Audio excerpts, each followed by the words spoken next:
Welcome to Women Bearing the Impact of COVID-19 Globally, a discussion that works to evaluate the full effects of the coronavirus pandemic on women the world over. My name is Jennifer Reese. I'm the founder and president of the Sway Effect, a women-owned business and one of the fastest growing marketing and communications agencies today, where we put diversity, equity, and inclusion at the center of everything we do. For many years, I've served as an ongoing advisor to UN Women, including partnering on the creation of UN Women's iconic He for She campaign and supporting the Unstereotyped Alliance, focused on eradicating gender stereotypes in all media and advertising. I'm thrilled to be joined today by Assistant Secretary General and UN Women Deputy Executive Director, Anita, Bhatia, who will share the harrowing details on the burdens females are experiencing as a result of COVID-19 and the measures that need to be taken to support them. Anita has served as the Assistant Secretary General and UN Women's Deputy Executive Director since August 2019. Before joining UN Women, she held a distinguished career at the World Bank Group, serving in various senior leadership and management positions. She has extensive experience in the area of international development, strategy, resource mobilization, strategic partnerships, and organizational change management. Today's discussion with Anita focuses on the harsh reality that women are the hardest hit by COVID-19 in the US and even more so around the globe in developing countries. Very few organizations besides the UN have a bird's eye view on how this virus has impacted women globally. So let's get started. Anita, it's a pleasure to share this virtual stage with you at South by Southwest today. Please tell the audience here a little bit about you and your role and what UN Women has been doing to play, the role UN Women has been playing in the pandemic. Thank you so much, Jennifer. And it's really a pleasure to be with you here and to have this opportunity to share a little bit of what we have been seeing since the pandemic broke out. Hard to believe, almost a year ago. And I think the bulk of what we have been doing in the last 11 months can be summed up as making a lot of noise in getting policymakers and the rest of the world to understand what was happening to women in the pandemic. And what we have been seeing is that women have really been disproportionately negatively affected by the pandemic. I can't say this enough times and I can't say it loudly enough because we saw emerging signs of it when the pandemic broke out. But now we know that what we thought might just be a temporary pattern is actually very real, likely to be permanent, and likely to be very damaging in the long term. So the three things that we're seeing that where women were really affected were income, health, and security. So income, because a lot of the sectors in which jobs were lost, retail, transportation, travel, tourism, domestic work, are heavily feminized sectors, which is to say most of the workers in these sectors are women. So a lot of the jobs that were lost by women. The second thing is health. Because governments were appropriately focused on the public health crisis and responding to the pandemic, even though we have data showing that more men than women were dying from the virus, the fact is that trade-offs were made and health services for women, particularly reproductive health services and contraceptive services, really suffered. And that's not the kind of thing that you can really afford to delay. You can't really say to a woman who needs an abortion, hey, come back in 6 months. So, you know, that has been an issue. And, you know, because there was a lack of funding in a lot of governments who were suddenly scrambling to respond to the public health crisis, even things that would have been considered essential weren't offered to women during the crisis. And then the third point is security. We have seen, and we were horrified by the exponential rise in violence against women because the pandemic created the very, perfect circumstances for abuse because women were locked up at home. There was restriction on movement. And, you know, if you ever needed to create sort of perfect conditions for abuse, the pandemic was it. And so we saw phones flying off the hook everywhere in the world. The silver lining, if you will, in this was that for the first time, we had governments speaking about violence against women, even though those of us who work on these issues have known all along that this was actually a pandemic in itself. The Secretary General called it the shadow pandemic, and he called for a ceasefire at home, because home, which is the place where you would think women would be safest, actually became very unsafe for women. So those were the three things that we saw in the last 11 months. And my role in UN Women as head of partnerships and leading on resource management and sustainability is really to point out to the world and to our partners that you cannot have sustainable societies as long as you have these things going on. You talked a little bit, and I'm so happy that you're here. We've been working with UN Women for such a long time, and the work that you all have been doing is so inspirational. I've always figured out a way before I started my own agency to do pro bono work for UN Women when I was part of bigger organizations in the advertising. Love because it. It's been so important. But I really want to drill in a little bit further on the areas you talked about. You also said that there were, besides those three areas, there were other things that came to light that just came to light through the work with the governments, or issues that people really didn't think about. Can you talk a little bit more about that? So one issue that, again, those of us who work on these issues had known about all along, but really became startlingly and blindingly obvious because of the pandemic, is the care burden that women have. Even before the pandemic, women were doing 3 times as much work as men. We don't have exact numbers yet on exactly what the change has been, but what happened was the pandemic made that care burden very noticeable to everybody, because women were not only trying to maintain a job, work, do the Zoom call, but were also doing the kids' homework, making sure that, the gendered stereotypes which lead to women doing most of the housework, really kicked into visible and noticeable, in visible and noticeable ways. It has become something of, and again, here's the silver lining.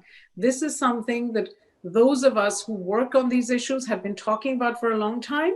But because it was so visible and so large and so many people experienced it, it is now a matter of public policy in a way that it hadn't been before the pandemic. We've also heard a lot about jobs and how women have been disproportionately affected in the COVID crisis. Yep. Talk about, impact on income as well, because that sometimes doesn't get addressed as much, because, it is a known fact that women make less than men. So there are lots of aspects of this income, the income impact. So first you have to look at what kinds of jobs women have. So first of all, women don't have jobs that are as good as the jobs that men have. They just work in different kinds of jobs to start with. Second, women now earn 81 cents to the dollar. Okay, so there's still a big pay gap as far as women are concerned. And then when you look at the developing world, most women actually don't work in the formal sector at all. They work in the informal economy, which is the largest part of the economy in most developing countries. So they don't have social safety nets, they don't have health insurance, they don't have unemployment insurance. And so they have very insecure jobs. And these jobs disappeared. So first of all, you're working in a job that was insecure to start with, and then those jobs disappeared. And then when you think about the fact that because of the compounding effect of the care burden that I just talked about, when you put that together with the job insecurity, you get a situation that, and that's what we're seeing now, is that women aren't actually going back to work. So you have the risk of a large proportion of women all over the world making the choice to not go back to work. And what is going to happen as a result of that? Well, first, their income is obviously going to be non-existent. Number two, they, even if they step off the ladder, the job ladder, for a little while, will find it very difficult to go back to work. And three, what I begin to really worry about is if you have a whole generation of women who are going back to the 1950s stereotype of the men go out to work, the women stay at home and do the care work, you're going to have kids growing up, and you're going to have a stereotype developing about the role of women in society, which is what we have fought to get rid of for the last 50 years. So this reversal to 1950 stereotypes is a real risk. How do we get them back? How do we get the women who are taking themselves out back into where we want them to be? Well, both governments and business have a really important role to play. So governments have to do more to support childcare. They have to give childcare credits. They have to issue public policies around parental leave. They have to make sure that there is health insurance for women and insurance isn't tied to employment, and that women have the social safety net to actually be able to both work and if they want to raise a family or to have a life outside work. And the business has to lead as well, because business actually has a very important role to play, because business, in fact, is the largest creator of jobs in the world. There are some parts of the world where the public sector creates more jobs. That's in the Arab states, but in most parts of the world, it is actually business that drives job creation. So business has a very important role to play, and they can set standards and they can lead through example by first saying that they're going to make childcare facilities available if they have physical premises and people are back at work physically. Second, that they are going to absolutely allow and incentivize flexible working hours, so you don't have to do the 9 to 5 or the 8 to 4 or whatever, but you work around your kid's schedule and around your care burdens. So they have to allow that. They have to make sure that managers are trained and that there is no unconscious bias setting in against those women who do have care burdens. Because, the world is now divided into women who have care burdens and women who don't have care burdens. And so unless both business and government step up to, take very specific actions, we're going to lose a lot of women from the workforce. Are there any parts of the world that are addressing this better than others? It's highly variable. Cash transfers are important for especially poorer women to strengthen their economic security. And there are countries that have done some really interesting things. For example, Togo in West Africa decided to use its mobile telephone network to make sure that women were getting cash transfers. India, which has a huge investment in digital infrastructure, the government was able to get cash to 200 million women because they were able to find them through the digital ID system. But a lot of countries do not have that digital infrastructure. So it just becomes a question of how do you even find the women whom you want to get the money to, because they are invisible, they don't have identification numbers. And so being able to target cash transfers is a tricky thing. And one of the things we have found at UN Women, when we look at the stimulus packages that governments have created, including here, is that a lot of the stimulus packages are gender blind and they haven't been targeted to women. And the money to business isn't necessarily going to women-owned businesses.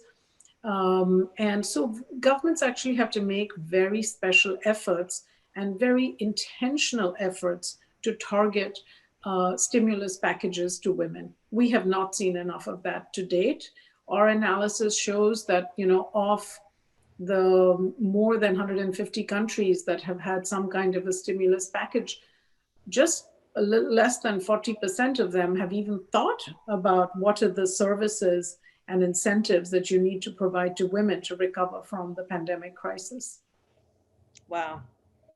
That's disturbing. I mean, like, and you see it all over the news, all over the world, of how the pandemic is disproportionately affecting women. And we know women make less than men already. But, you would think by now, especially when we have a lot of governments that have a very diverse and inclusive government. Look what we're seeing in America. We've had one of the most diverse cabinets in the history of the United States right now. But the fact that these are still issues that are going underpaid attention to, the best way I can say it. I mean, they're just not paying attention enough. How do we change that, Anita? Well, look, first of all, again, I find myself saying very shockingly obvious things all the time, but the truth is that we have not addressed the shockingly obvious things. So one of the shockingly obvious things that I want to say is that we actually need women at the table. We need women in decision making. It was astonishing to me in the early days of the pandemic. You turn on the television and you look at who's talking about the pandemic, and they were all men, with a few exceptions. So actually, there have been very few women in decision making about the response to the pandemic. And so as a result, although there are very well-meaning and very enlightened men making decisions, you actually need a woman at the table to say, these are the issues. And we know that when you have women in leadership positions and when you have diverse decision-making bodies, whether it is in cabinet, whether it is on a corporate board, you will get better outcomes. So, my call to action on this would be to say, let's make sure that any decision-making apparatus that we set up that is dealing with the response to the pandemic and is dealing with economic recovery and is dealing with the crisis and its aftermath is fully representative and has diverse viewpoints on it, and it has women. We need women at the table. That makes a big difference. And then, because this is not just a women's agenda, we actually need enlightened male support. You talked, Jen, about the work you had done for He for She, and thank you again for that. So we launched during the pandemic something called He for She at Home. And He for She at Home was an initiative to just highlight those instances of enlightened men and enlightened male behaviors that was supportive of women. And so we need more men to also champion the issue of those incentives and those policies that actually support women. That makes a big difference. And, I'm really happy to see the gender parity that we're now seeing in cabinets worldwide and the more attention to the issue of women's leadership. But I'm going to ask you to guess how many countries in the world have gender equal cabinets? Take a wild guess. Less than 10%. There are 100. Let me give you a number. There are 193 member states in the UN. Okay, take a wild guess as to how many of these countries have gender equal cabinets. 25. 14. 14 countries in the world have gender equal cabinets. That's why I say I'm always saying startlingly obvious things, because the startlingly obvious thing to say is, how come it's not 50%? Why don't we have at least 100 countries with gender equal cabinets? Well, that's how far behind we are on gender equality. Guess how many heads of state in the world? What percentage of heads of state or heads of government are women? I think less than 15%, right? Less than 10%, less than 8%, less than 8%. Guess how many parliamentarians worldwide are women? I'd say not that much, based on what you're saying. Not that much is right. It's less than 25%. Okay. Wow. So, we have a very long way to go to get women into decision-making roles. I'm so tired of saying, oh my God, congratulations, she's the first female president of X. I just tweeted about the first female president of Estonia. The first woman to run this bank, the first woman to run this organization, the first woman of color to be running, having this important position. We need to get way past that. I mean, we are in 2021 and we are, congratulating ourselves for things that we should be taking for granted by now. that's what scares me the most about what's happening as a result of the pandemic is just seeing women go backwards, because we've fought so hard to be where we are and we still had so much more work to do. It's just scary. And that's why, as much as we all can work together, private sector, public sector, an organization like UN Women, who's just so vital to be a champion and advocate for women, just to encourage women to stay in it. I recognize it's hard, but and no one is minimizing it by any means, how hard it is. And it's so hard for everyone right now, but we need to try to help each other as much as we can, to really keep women and keep pace. I mean, I can tell you from a private sector perspective, for Sway, we counsel CEOs all over the world, and we have a very diverse roster of CEOs, and that's where the change has to start, is at the top, but it also needs to start at the bottom, because you need the change happening every day. So it needs to be top up, bottom down. We all know that. But I think that one of our clients is the CEO of, and this is one of the CEOs I want to have you potentially work with. She basically came in after 20 years at Procter & Gamble, and she made half of her board women, half of her leadership team women.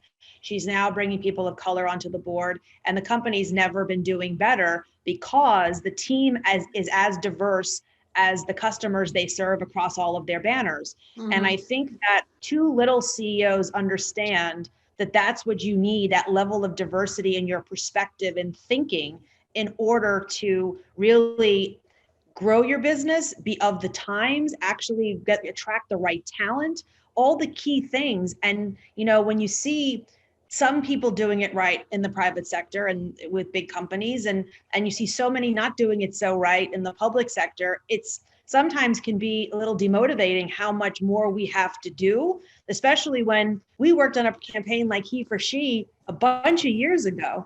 And, we made progress. Having someone like President Obama at the time was part of the campaign, and all these celebrities. And, you brought attention to the issue. And Emma Watson's speech at the UN, which was so historic around that moment. And you felt change happening. And I felt we did have momentum. And I just worry we're going to go backwards now.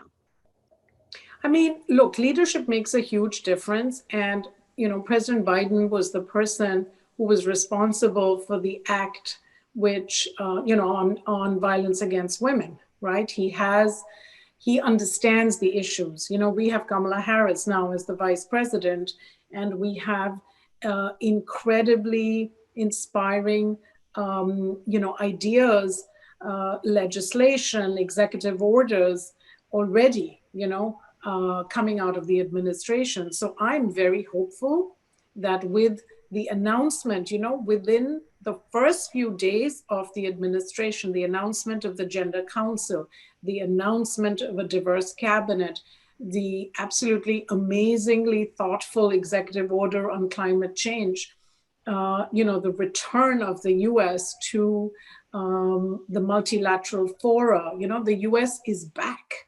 And that makes such a big difference, because the leadership, not just of the incumbents in office, but of the policy positions that the US takes, is so powerful and so motivating for the rest of the world. So I'm actually very hopeful that this is going to bring about, the right actions and inspire others, and that there will be leadership by example. And so that's, on the political side and on the public policy side. And on the issue of how do we really get, as you were saying, companies and CEOs to take this seriously, I think a lot about climate and what happened on the climate change agenda. And, the big shift that we've seen in the last 2 years is thinking about climate as a risk, and thinking about the fact that if you don't address climate change, that climate risk is actually investment risk. And I have been wondering, what is it going to take for CEOs and companies to see the failure to address gender equality as a business risk, not just as a nice to have, not just something you do for corporate social responsibility, not just because you want to write that nice sustainability annual report, but because it is fundamental to your bottom line, and because not addressing it actually makes you a poorer company. And so I think we need to get to some such inflection point with respect to how business thinks about gender equality. There has been a lot more work in the last decade, I would say, but we're not yet at the point we need to be. And we are getting to that point on climate. I couldn't agree. I am hopeful too. I am hopeful that we're going to continue on the momentum. I can tell you, I'm sure you felt it. I know that I spoke about it with our own team here, that the night before the inauguration in the States, you just felt a palpable change. And I'm not even in Washington, I'm in New York City. So you felt a change coming the night before with how beautiful honoring the people who died from COVID the night before. And then at the inauguration, the images that you saw of powerful people that all looked different. They all didn't look the same.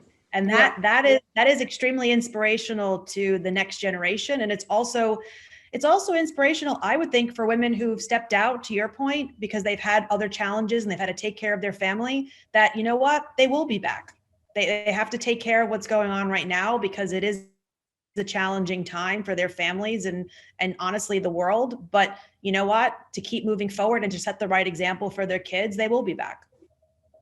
Yeah, and about that, I want to say that if there's one thing that people should be thinking about as they think about women and the pandemic, it is that women are really carrying the world on their shoulders during the pandemic. Women are carrying the world on their shoulders during this pandemic. And this is something that we need to just recognize, give women credit for, but then take the actions that we need to take to make sure that we are actually helping them to continue on this path to gender equality and not to take, 100 steps backwards. But it's gonna take work, because we have lost a lot of ground in the last year. And so we risk, because of that ground that we have lost, we have to, we're running to stay in place.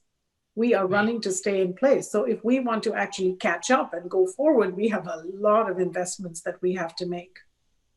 I agree. I'm gonna shift our topic a little bit, because I want to make sure we hit it we wanted to talk about. Looking at the issue of security for women. This is, as you said, this is one of the biggest concerns, the biggest impacts, because women don't have anywhere to go. Now they're home. So talk a little bit about what you're seeing and how you've been working with organizations around the world to help protect women at this time. So, what we saw when the pandemic first broke out was, as I said, phones ringing off the hook. And we saw this all over the world. And, the policy response was amazing in that, in some countries like France, the government actually had to go out and rent. I don't think this is very well known, but the government actually had to go out and rent 20,000 hotel rooms. And these hotel rooms for women who could not go anywhere else and needed shelter. That's how bad it was. And then in some countries, the government introduced this special code that a woman could say to a pharmacist. It was like a code word you could say to the pharmacist, which was a way of saying, I need help. Because this woman could not pick up the phone, was prohibited from leaving the house, but, when she was able to leave the house to go to, say, a pharmacy, she was able to say this word and then get help. That's how bad it was. And what we have seen is that when we made this issue very public and we published the data, and I can't emphasize enough how important it is to get the data out, but I can't also emphasize enough how difficult it is to collect data on this issue. Because this is not something that women like to talk about, and this is not something that it's easy to collect data on. So really the best course and the work that we spend a lot of time doing is prevention. And so it's prevention of violence against women, which is absolutely key.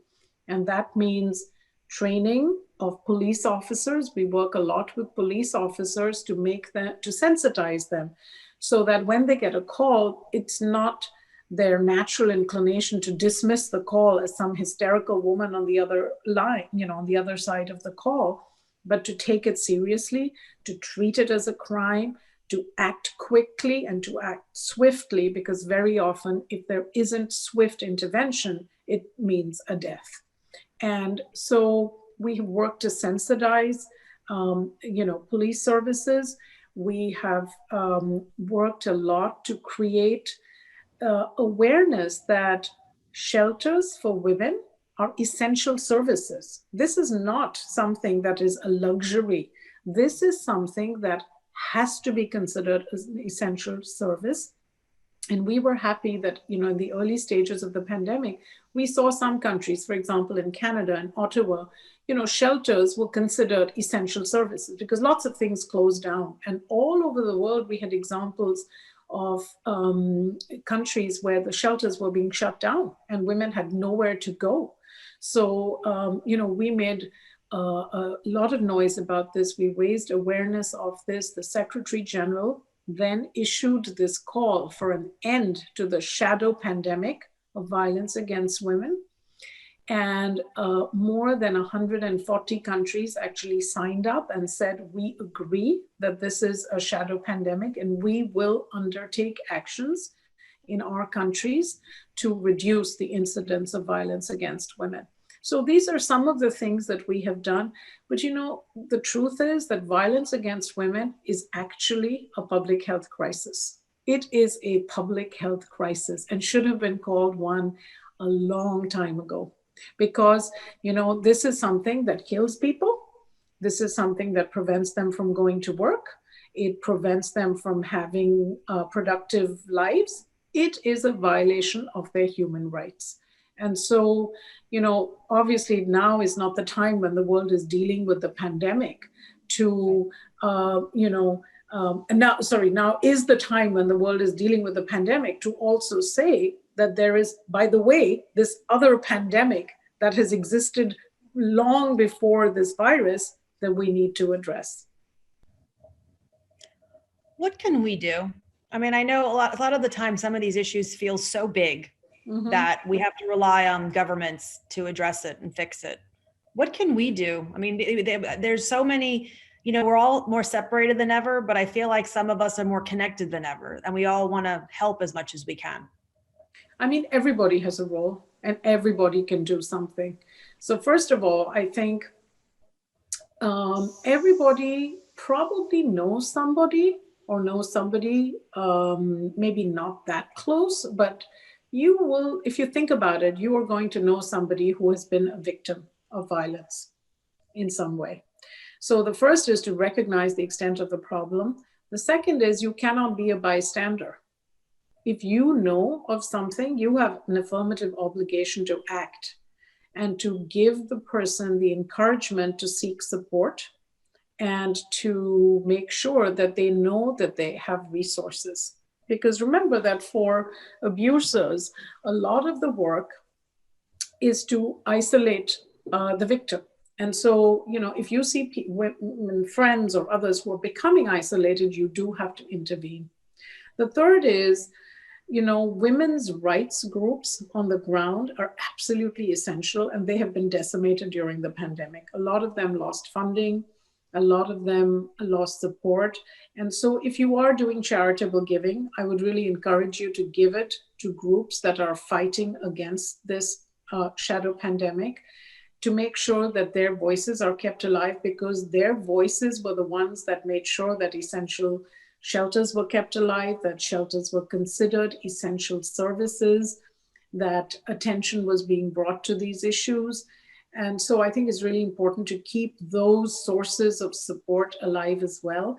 And then finally, the shelters themselves, many of them need financial support. These are not organizations that turn a handsome profit, by no means. So, they have to be supported, and whatever, giving we are doing during the year should be directed to services like this.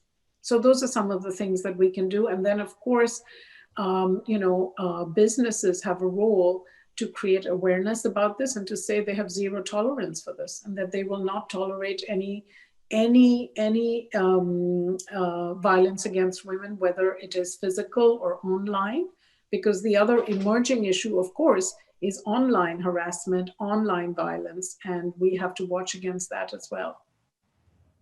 I wanted to ask you that question because I know people listening to our session are going to wonder how they can get involved. I mean, everyone knows the economic impact on women, and there are things that they can do to help their friends, but the safety issue and the security issue is something that hits very close to home. And so that's why I wanted to ask that question, because, you know, you can see, I mean, I've lived in New York City, for example, my whole life, and I've never seen the city kind of the way it is now. And it's not that safe right now. And there's just so much things happening outside, let alone what's happening in people's homes that we don't know about. So yes. I think the work that you all are doing is so important. And as much as you can continue to bring awareness to the issues, and also bringing awareness to the issues like we're doing right now as part of our conversation, I think is so important and needed. Yeah, I mean, look, I think the issue is too big for any one organization to handle by itself. You know, it really does take a village, a city, a country, the world to solve some big problems like this. This has been around, since the beginning of time. And so much of this is really also about education. It's about cultural norms, it's about stereotypes, and ultimately it is about power. It is about power relationships and the distribution of power that allows a woman, because typically it is a woman who is subjected to this violence. And so we have to change the power dynamics. We have to get more equal representation of women. We have to have women economically empowered, because when they are economically empowered, they have choice and they can walk. And we have to educate our boys and men to understand that, doing anything that is harmful is actually toxic masculinity. And we have to have conversations about what positive masculinity is and how to get rid of toxic masculinity. We have to change educational curricula so that this is taught and this is recognized, and it is not swept under the carpet as some sort of,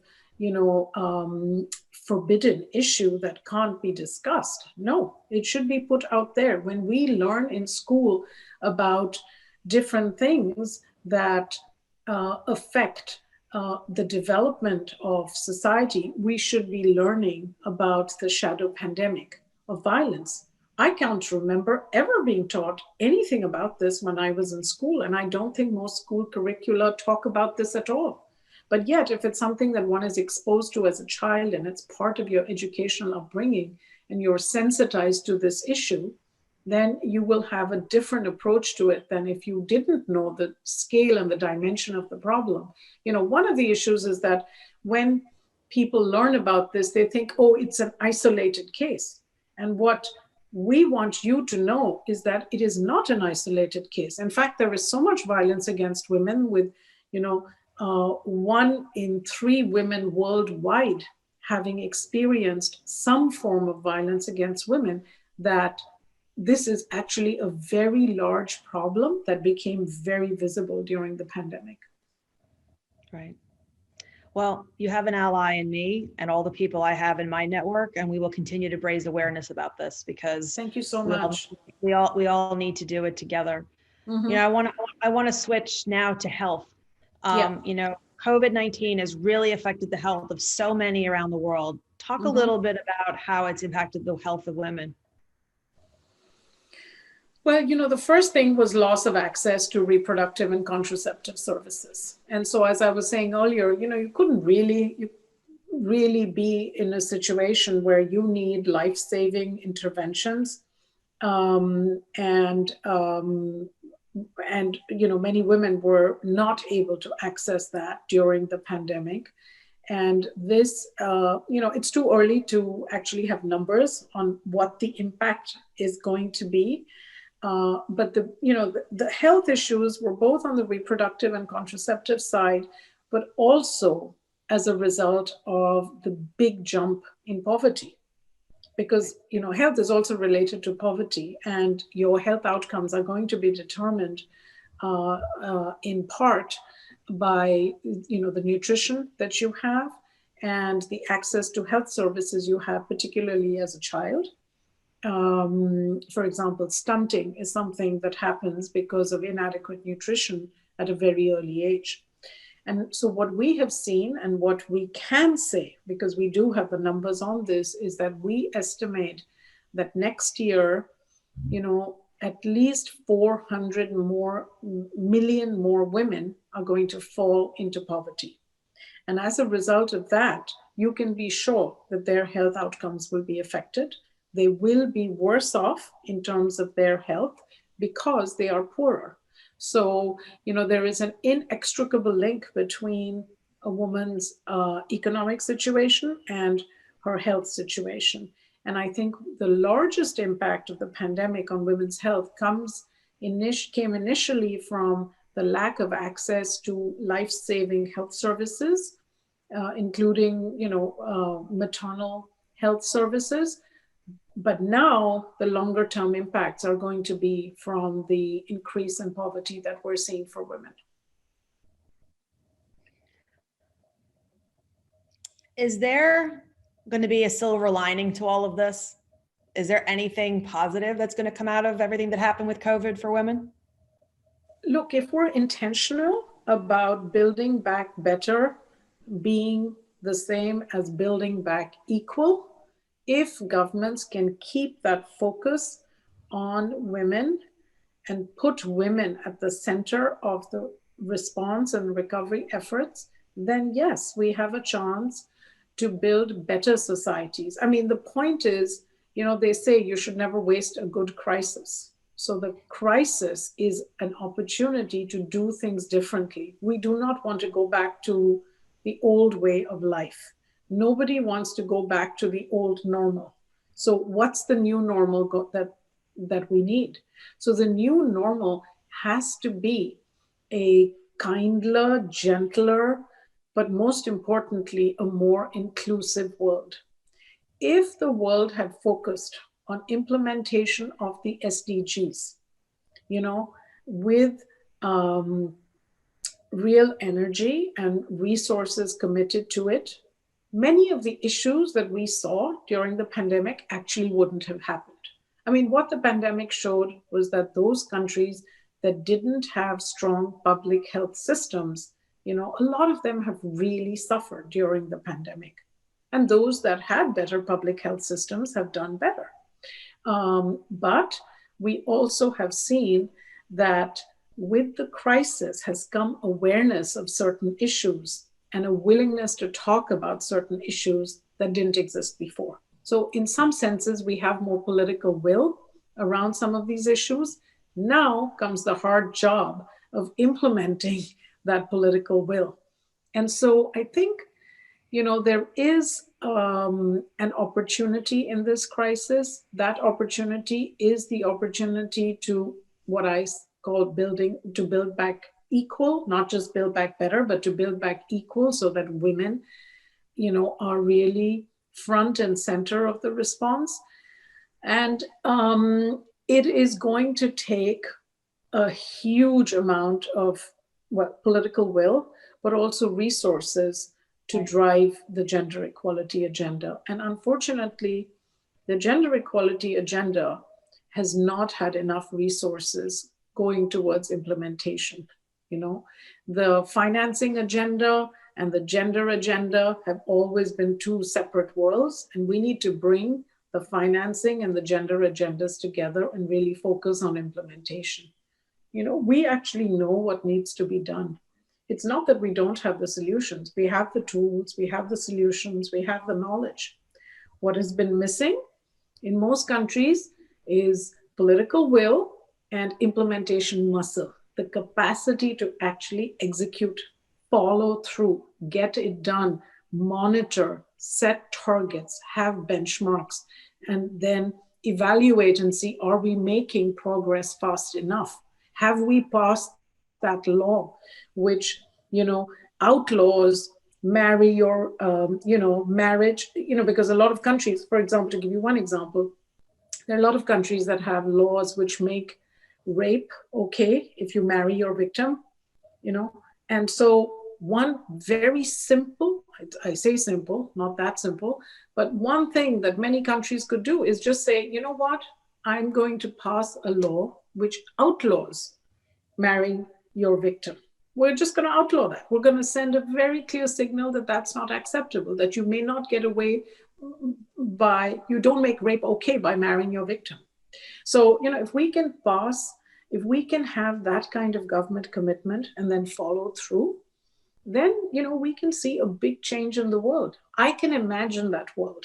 I imagine that world. I live for that world.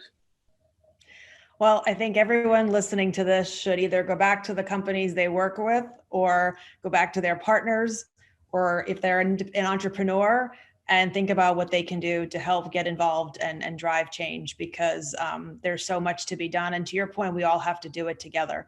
So I have one final question. We've already gone through our time together. Okay. I want to ask you, for the South by Southwest attendees here with us today, what can they do to help women during the pandemic and into the future? So if you are in business, if you're in a company, ask yourself if the company is doing everything possible to support women during the crisis. Are you paying women the same as you pay men? Are you promoting women in the same way as you promote men? Is your leadership team balanced? But not just your leadership team. At every level of the company, do you have equal representation? Do women have a seat at the table in decision-making on everything? And if you are an employer who has a large and diverse workforce, are you giving women flexible work options? Are you giving them credit for child care help? Are you understanding of the fact that maybe they cannot work between 12 and 4 because they have to help their kids with homework? So there are a number of questions, and I would say everybody here needs to have a checklist and go through that checklist and say, how am I doing on this question? There are not that many questions. They're pretty simple. They're pretty obvious. You can ask yourself that question and you would have a very good sense of, are you doing the right thing or not? And then finally, the personal is political.